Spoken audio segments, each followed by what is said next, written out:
السلام عليكم، كنتمنىكم تكونوا كلكم بخير وعلى خير ومرحبا بكم من جديد في قناة كوزين فاتي اش ام.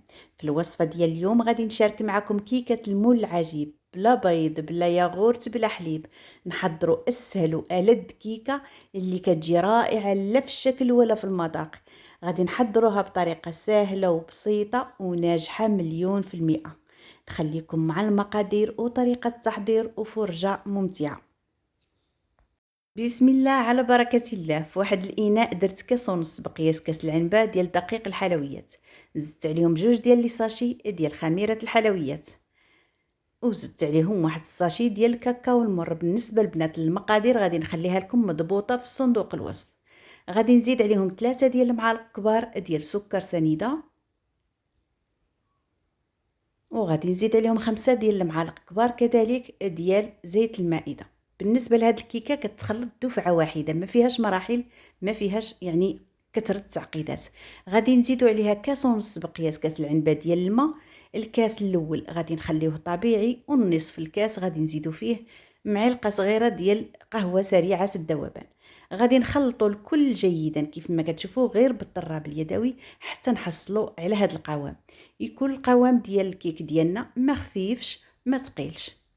غادي ناخذ القالب ديال المول العجيب كيف ما كتشوفوا، وغادي ندهنوه بالزبده ونرشوه بالدقيق.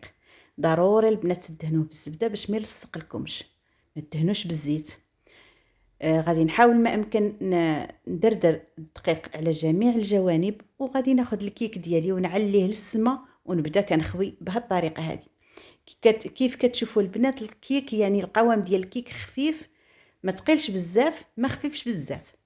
غادي نعلي للسما ونخوي الخليط ديالي ونسخنه الفران تقريبا على 180 درجه، وندخلو الكيك ديالنا 10 ديال الدقائق، يعني يطيب من التحت ومن الفوق ويصبح على هذا الشكل كيف ما شفتوا في الصوره.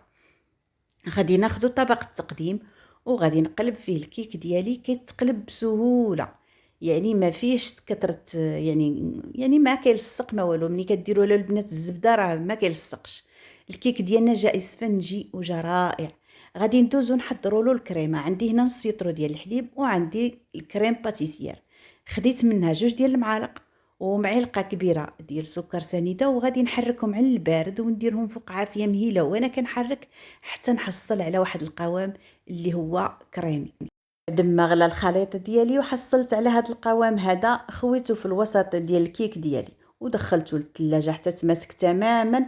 وغادي نزينو بطريقه سهله وبسيطه.